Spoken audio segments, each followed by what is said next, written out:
안녕하세요. 이코노 웨이브입니다. 지난 1편에서는 중동 전쟁이 어떻게 시작됐고 호르무즈 해협이 왜 그렇게 중요한지 함께 살펴봤는데요.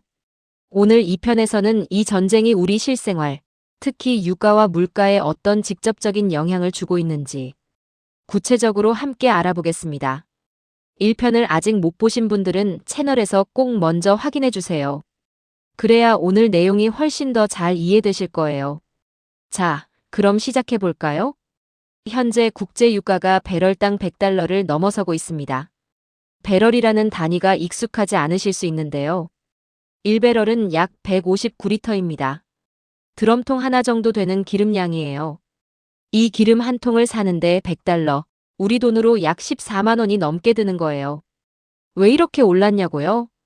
바로 1편에서 말씀드린 호르무즈 해협이 막히면서 중동산 원유 공급에 직접적인 차질이 생겼기 때문입니다.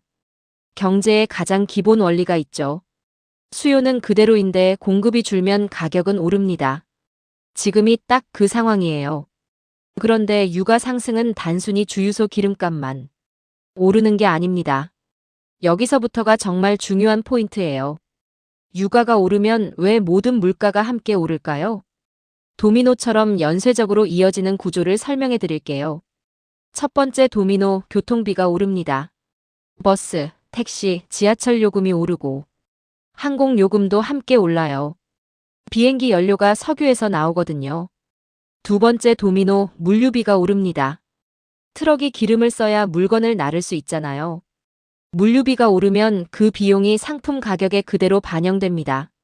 세 번째 도미노, 제조 원가가 오릅니다. 공장에서 물건을 만들 때도 에너지가 필요하거든요. 전기요금, 난방비, 생산 비용이 전부 올라요.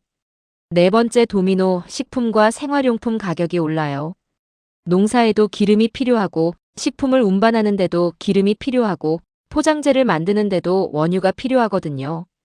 결국 기름값 하나가 오르면 편의점 도시락부터 마트 장바구니, 물가, 배달비까지 연쇄적으로 영향을 받는 겁니다.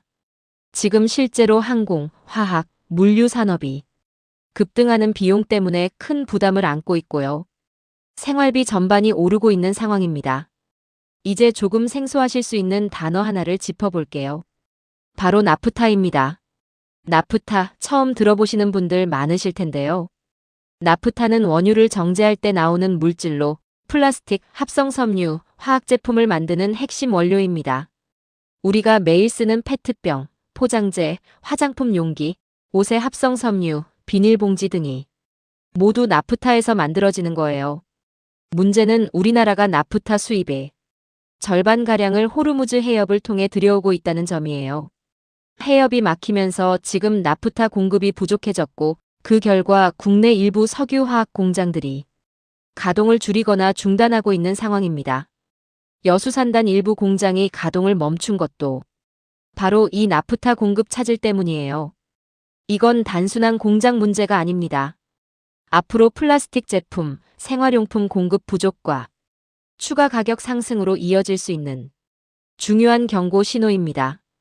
경제 뉴스를 보면 요즘 스태그플레이션이라는 단어가 자주 등장하는데요. 이게 뭔지 쉽게 설명해 드릴게요.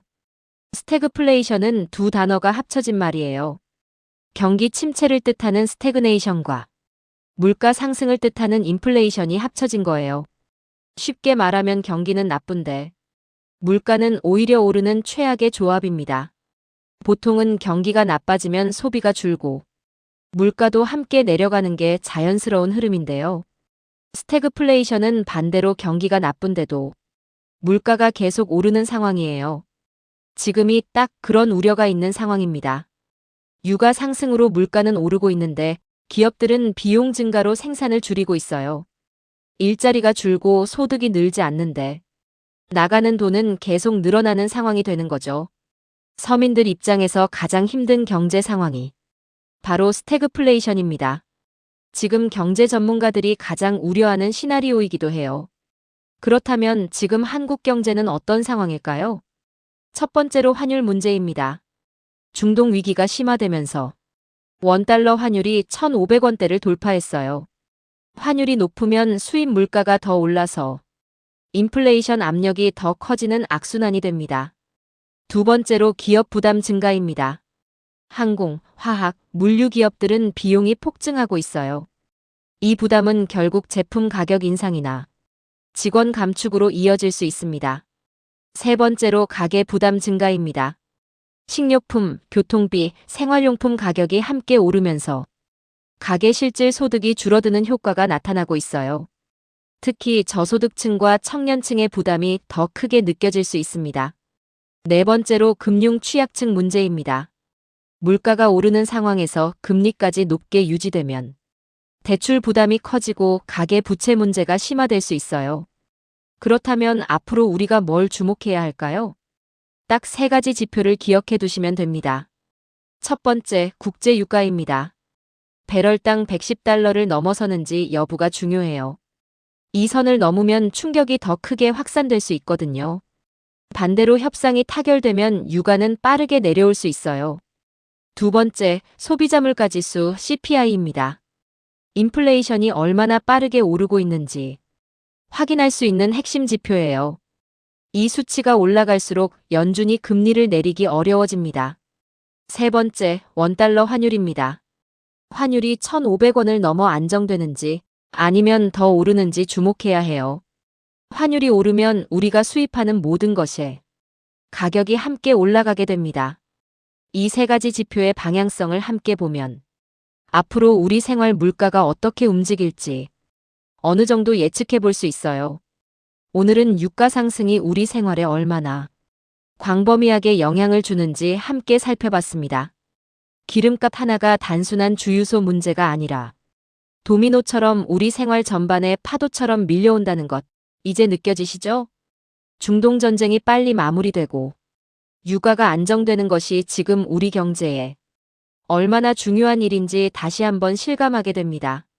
다음 3편에서는 미국 연준이 왜 금리를 내리지 못하고 있는지, 그리고 금리 동결이 우리에게 어떤 의미인지 쉽고 명확하게 풀어드리겠습니다. 꼭 이어서 봐주세요. 오늘 영상이 도움이 되셨다면 좋아요와 구독 꼭 부탁드립니다. 댓글로 궁금한 점도 남겨주시면 최대한 답변 드릴게요. 이코노 웨이브였습니다. 감사합니다.